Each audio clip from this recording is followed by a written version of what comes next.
সাংগঠনিক বৈঠক মাননীয় গৃহমন্ত্রীর উপস্থিতিতে হবে। আমাদের বিভিন্ন মণ্ডল যে স্ট্রাকচারটা তৈরি হয়েছে সেই মণ্ডলের লোকেরা আসবেন, রাজ্যের পদাধিকারীরা থাকবেন, এমএলএ এমপি সবাই থাকবে, সমস্ত স্তরের নেতৃত্ব থাকবে। স্বাভাবিকভাবে সেখানে উনি বার্তা দেবেন আগামী লড়াই কীভাবে লড়তে হবে।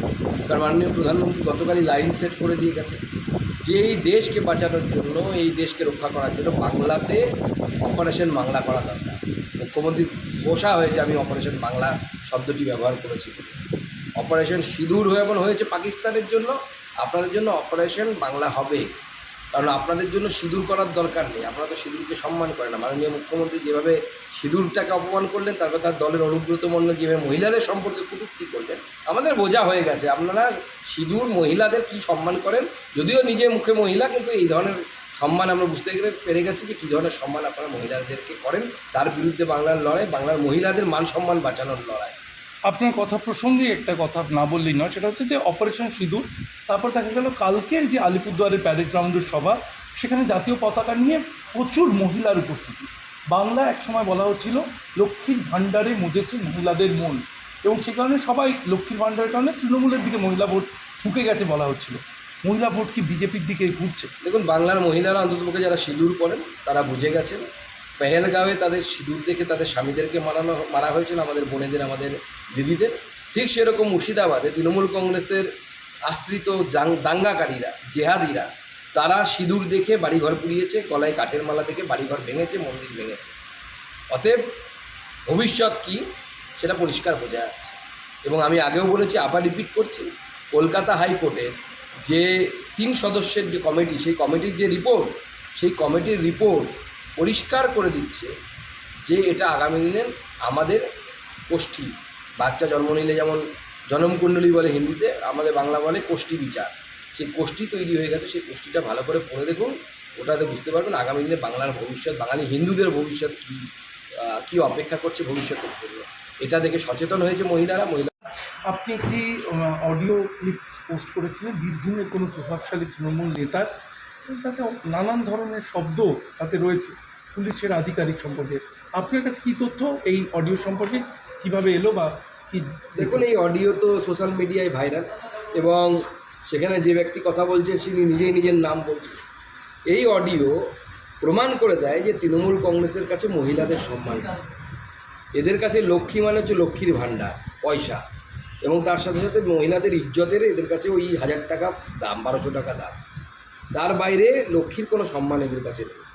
এবং আমি অবাক হয়ে দেখছি, একজন রাজ্যের পুলিশ মন্ত্রী, রাজ্যের ডিজি পুলিশ, তারা চুপ করে বসে আছে যে তারা যখন নিজেদের একজন থানার আইসির স্ত্রী এবং মাকে নিয়ে এই ধরনের কথা বলা হচ্ছে, তাদেরকে তাদের ইজ্জত নেওয়ার কথা বলা হচ্ছে, তাদের ভোগ করার কথা বলা হচ্ছে, পুলিশ, আমার কাছে যা খবর যে জেলার এসপি এই অডিওটাকে ভাইরাল করিয়েছে।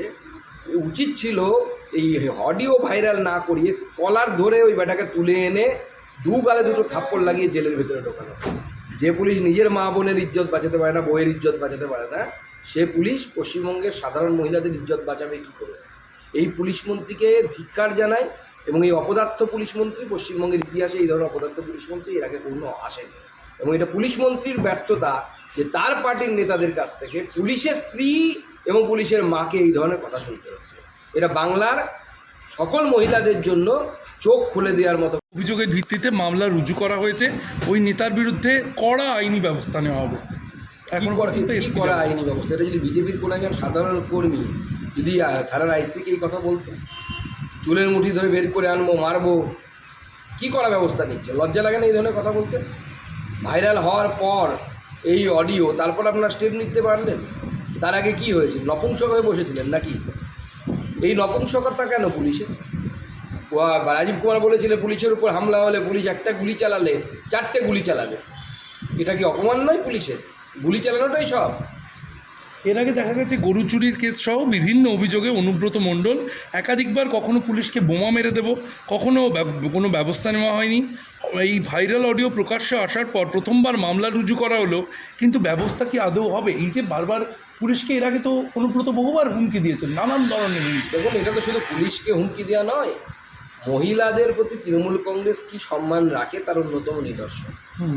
একজন পুলিশ অফিসারের মা এবং বোনকে যে সমস্ত শব্দ ব্যবহার, বউকে যে স্ত্রীকে যে শব্দ ব্যবহার করা হয়েছে, এই শব্দ আদপে তৃণমূল কংগ্রেস নেতারা বাংলার মহিলাদের বিরুদ্ধে, মহিলাদের ক্ষেত্রে ব্যবহার করছে এবং এটা বিভিন্ন জায়গায় হয়। আমি আপনাকে বলছি, একটা অডিও হয়তো সামনে এসেছে, বিভিন্ন জায়গায় তৃণমূল কংগ্রেসের নেতারা মহিলাদের ভোগের বস্তুতে পরিণত করেছে। ভাইরাল অডিওতে আমরা শুনছি, ততবার মুখ্যমন্ত্রী পর্যন্ত বলেছেন যে ওর ব্রেনে অক্সিজেন একটু কম যায়। অনুব্রত যখন জেলবন্দি তখন বীরভূমে ববি হাকিম তাকে বাংলার বাঘ, বীরভূমের বাঘ বলে দিলেন। জেলা সভাপতির পদে জেলবন্দি অনুব্রতকে কখনো সরানো হয়নি। এই যে অনুব্রতর এই প্রভাব শাসকের চূড়ান্ত প্রশ্রয়ের জন্যই আজ কি এত বড় অবস্থায় অনুব্রত? না, সেই তো এই প্রশ্রয়, মুখ্যমন্ত্রী আদরের ছেলে। কিছু মা বাবা হয় যারা তাদের ছেলেমেয়ের কোনো দোষ দেখতে পায় না, তো তার ফলে তাদের একদিন এই দুর্দিন দেখতে হয়। মাননীয় মুখ্যমন্ত্রী অনুব্রত মণ্ডলকে এমন জায়গায় পৌঁছে দিয়েছে, একের পর এক তার বক্তব্যকে ছোট করে দেখানো, হালকা করে দেখানো, মাথায় অক্সিজেন পৌঁছয় না, এই ধরনের কমেডি করা, এই যে সমস্ত কিছু মাননীয় মুখ্যমন্ত্রী করেছেন তার ফল আজকে আমরা দেখতে পাচ্ছি এবং এটা প্রকৃতপক্ষে তৃণমূল কংগ্রেসের নেতাদের বাংলার মহিলাদের প্রতি দৃষ্টিভঙ্গি দেখাচ্ছে। দুটো বিষয় সামনে না আনলেই নয়, সেটা হলো যে আজকে একটি অর্ধনগ্ন মিছিল ছিল, নবান্ন অভিযান তারা ডাক দিয়েছিল চাকরিহারারা।